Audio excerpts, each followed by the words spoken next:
कि सभी का लहू है शामिल इसकी बुनियादों में, किसी के बाप का पाकिस्तान थोड़ी है। लगेगी आग तो आएंगे घर कई जद में, लगेगी आग तो आएंगे घर कई जद में, इस गली में सिर्फ हमारा मकान थोड़ी है।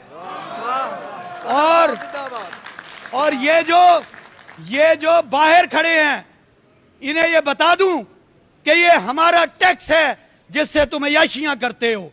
हम अपना खून पसीने की कमाई तुम्हें देते हैं, तुम उनसे अय्याशियां करते हो, हमारे ऊपर ही मुसल्लत हो रहे हो।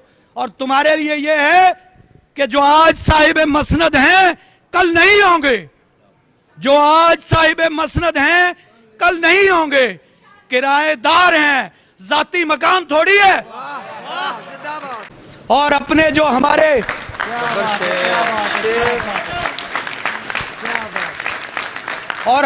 जो मुअज़्ज़ज़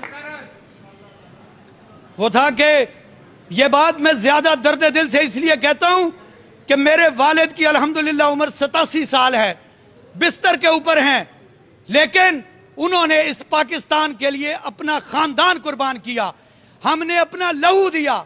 मेरा वालिद जिस तरीके से वहां से आए, आज देखिए 14 अगस्त 1947 को जिस वक्त मेरे वालिद आए, उसकी एक लंबी तारीख है, लेकिन वो सारी बातें उन्होंने एक किताब की सूरत में लिखी। रात में सोच रहा था कि उन्होंने एक किताब लिखी, पाकिस्तान बनता है। अगर मैं 14 अगस्त 2023 के बारे में लिखूं तो मुझे टाइटल नहीं समझ आया कि मैं क्या किताब लिखूंगा अपने बच्चों के लिए।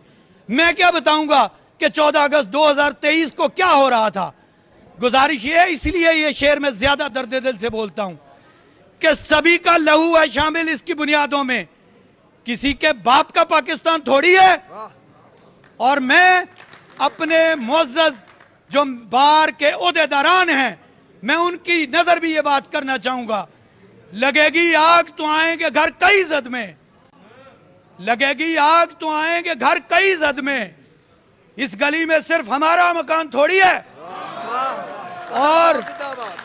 और ये जो बाहर खड़े हैं, इन्हें ये बता दूं कि ये हमारा टैक्स है जिससे तुम अय्याशियां करते हो, हम अपना खून पसीने की कमाई तुम्हें देते हैं, तुम उनसे अय्याशियां करते हो, हमारे ऊपर ही मुसल्लत हो रहे हो।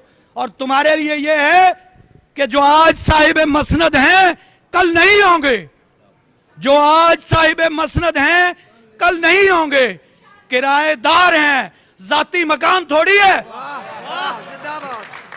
हक हमारा आजादी, हक हमारा आजादी, हम लेकर रहेंगे आजादी, तेरा बाप भी देगा आजादी, तेरा बाप भी देगा आजादी।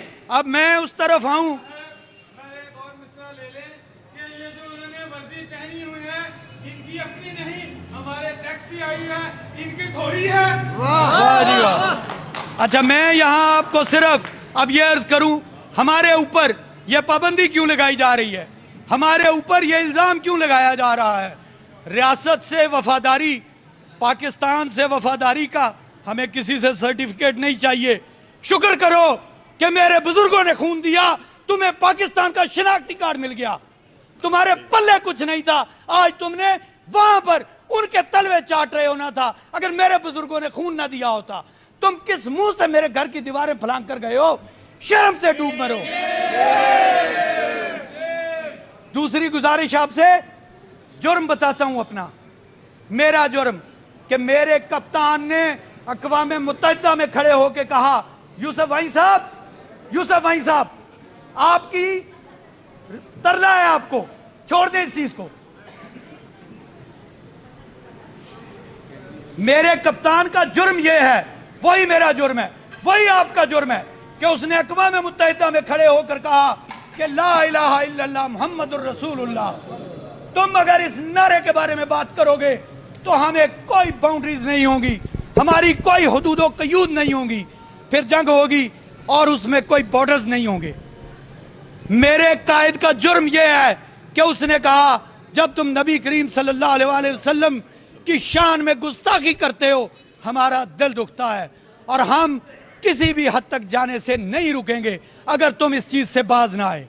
ये उसका दूसरा जुर्म था। उसका तीसरा सबसे बड़ा जुर्म, उसने 75 साल के गुलामों को, राय नासिर साहब बाहर चले जाएं, आपको बहुत कहा है, मेहरबानी करें, मजबूर न करें, कोई बात नहीं कर रहे, मेहरबानी है आपकी। अब गुजारिश यह है कि उसका तीसरा जुर्म, उसने 75 साल की गुलामी में लोगों को पहली दफा यह बताया कि आजादी से जीने का मतलब क्या है, और पहली दफा यह बताया कि ला इलाहा इल्लल्लाह का मतलब आजादी है। वो आजादी जो आपको इज्जत और जिल्लत के खौफ से मिलती है, वो आजादी जो आपको रिज्क के खौफ से मिलती है, वो आजादी जो आपको जिंदगी और